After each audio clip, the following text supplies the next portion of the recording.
تیپی باید باشه کف بازار رو بخوره داداش. اینجا بازاره فدا بیام. یه شیر دختر ایرانی بودش که با قدرت اومد توی بازار تهران و این حرکت‌ها رو انجام داد و همه کیف کردن. یعنی اون داستان بود که گفتم مثلا بذار پایین یا مثلا خم میشی یهو از دستت میفته شروع میکنی اون حرکت انفجاری فلان میشه.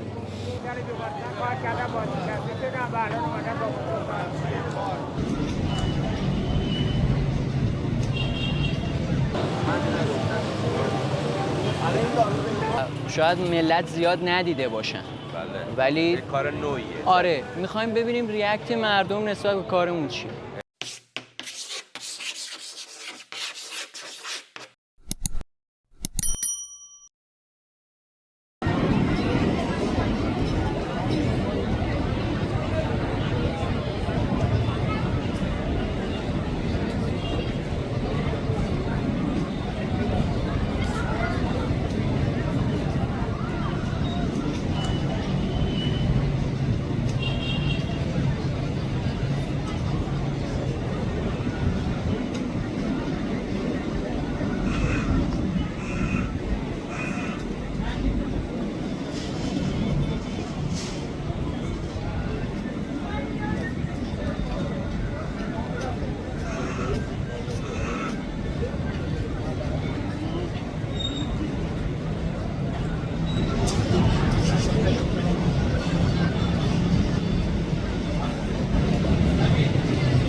صدا که باشه مشکلی نداره صدا.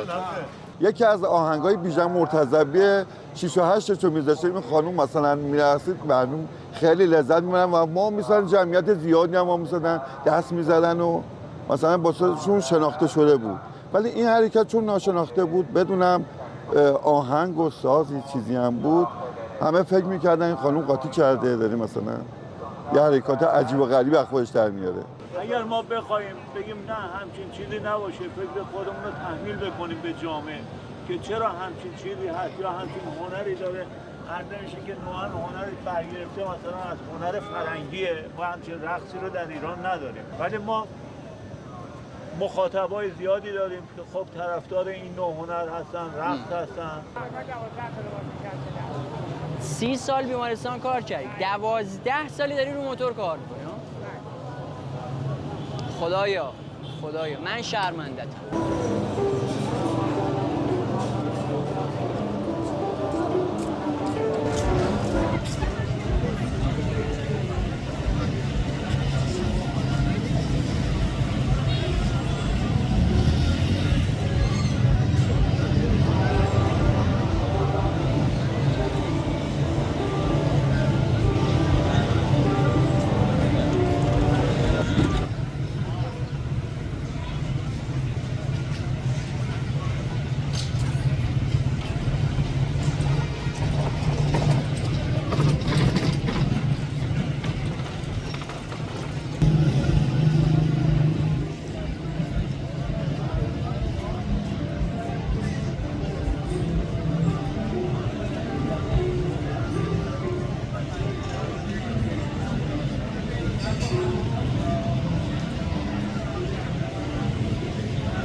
شما اجرای دوست ما رو دیدی؟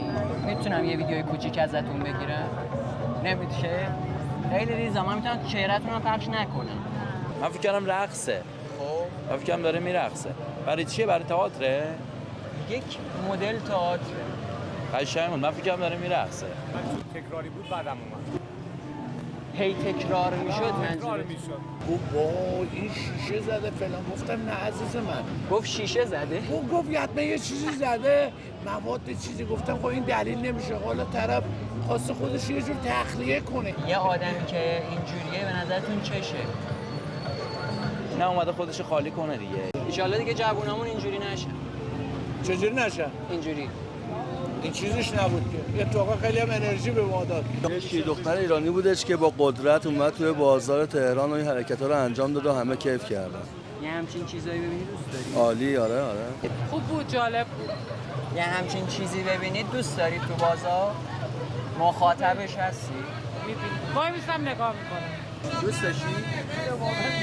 نه زیاد پوشیده باشی بالاخره رعایت کنم خوبه.